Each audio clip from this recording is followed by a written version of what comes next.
What would it be like to be a fully mature, self-actualizing, fully functioning human being?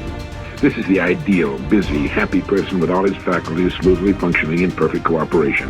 No wars going on inside, no hang-ups, no neuroses. The ideal productive person. These self-actualized people are more accurate in their prediction of future events. They see more fully, and their judgment extends to an understanding of art, music, politics, and philosophy. Yet they have a kind of humility, the ability to listen carefully to others, to admit they don't know everything, and that others can teach them. It's so important for you and me to be stretched beyond where we are. It's too easy to just comfortably sit and stop growing. It often doesn't seem to be that necessary to make the push, to make the effort to learn and to grow and to challenge yourself. But let me give you something to think about. The last few years of the 20th century are going to demand a lot more mental vigor and mental activity. The competition and complications of life are going to truly challenge the full capacity of our mentality. So, stretch your mind. What we encounter in the physical world appears to be but a manifestation of invisible cause. The distinguished psychologist and incidentally the inventor of the famous lie detector, William Moulton Marston, wrote, "For years as a psychologist, I've sought in the careers of great and everyday people the inner springs that make for successful living. There are two which seem to me of prime importance. The first is plain old hard work, governed by cool, logical thoughtfulness. The other is sudden, warm, impulsive action." From birth up until the time we are about 18, our learning curve is dramatic, and our capacity to learn during this period is just staggering.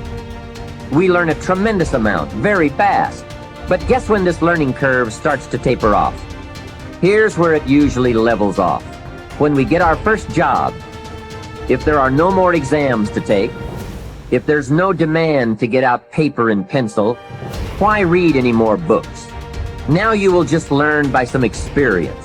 But can you imagine what would happen if you kept an accelerated learning curve all the rest of your life? Be that unusual person who keeps up his learning curve. Now, there's a big difference between what you believe and what you know. Everything that you know is something that you have made conscious contact with. So there's nobody out there watching, there's nobody in this world who knows how to swim, who learned it by somebody else telling them that you can swim, or by watching Mark Spitz go through the water, or by observing other people doing it. You may remove some of the doubt, but you will never know how to swim until you get in the water and blub around a few times and then do it. And then you'll have a knowing, and that knowing is something that you'll never lose. Succeeding in life is not usual. It's unusual. You need to develop some unusual habits to earn the outstanding rewards. The subconscious mind and wealth. The trouble with most people is that they have no invisible means of support when business falls away, or the stock market drops, or they lose their investments. They seem helpless. The reason for such insecurity is that they do not know how to tap the subconscious mind. They are unacquainted with the inexhaustible storehouse within. A man with a poverty-type mind finds himself in poverty-stricken conditions. Another man with a mind filled with ideas of wealth is surrounded with everything he needs. It was never intended that man should lead a life of indigence. You can be wealthy, have everything you need, and plenty to spare.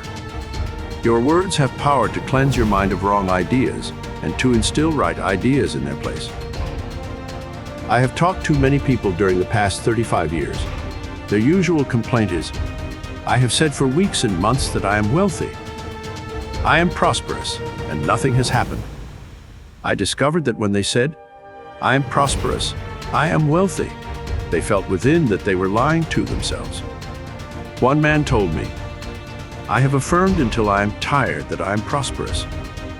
Things are now worse. I knew when I made the statement that it was obviously not true." His statements and those of the others were rejected by the conscious mind, and the very opposite of what they affirmed and claimed was made manifest. Autosuggestion succeeds best when it is specific. and it does not produce a mental conflict or argument. Hence, the statements made by this man made matters worse, because they suggested his lack. The subconscious accepts only your convictions and beliefs, not just words or statements. The dominant idea or belief is always accepted by the subconscious mind. The following is a way to overcome this conflict for those who have this difficulty. Make this practical statement frequently, particularly prior to sleep. By day and by night, I am being prospered in all of my interests. This will not arouse any argument, because it does not contradict the subconscious mind's impression of financial lack.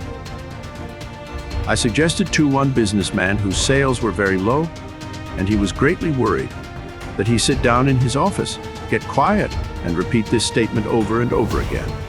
My sales are improving every day. I am advancing, progressing, and getting wealthier every day. This statement engaged the cooperation of the conscious and subconscious mind. Results followed. The above is a very simple, unique way of impressing the subconscious mind with the idea of wealth. Perhaps you are saying as you read this chapter, I need wealth and success. This is what you do. Repeat for about 5 minutes to yourself, 3 or 4 times a day. Wealth, success. These words have tremendous power. They represent the inner power of the subconscious mind. Anchor your mind on this substantial power within you. Then conditions and circumstances corresponding to their nature and quality will manifest in your life. You are not saying, I am a success, or I am wealthy. You are dwelling on real powers within you. There is no conflict in the mind when you say, wealth or success. Furthermore, the feeling of wealth and success will well up within you as you dwell upon these ideas. The feeling of wealth produces wealth. The feeling of being successful produces success. Keep this in mind at all times.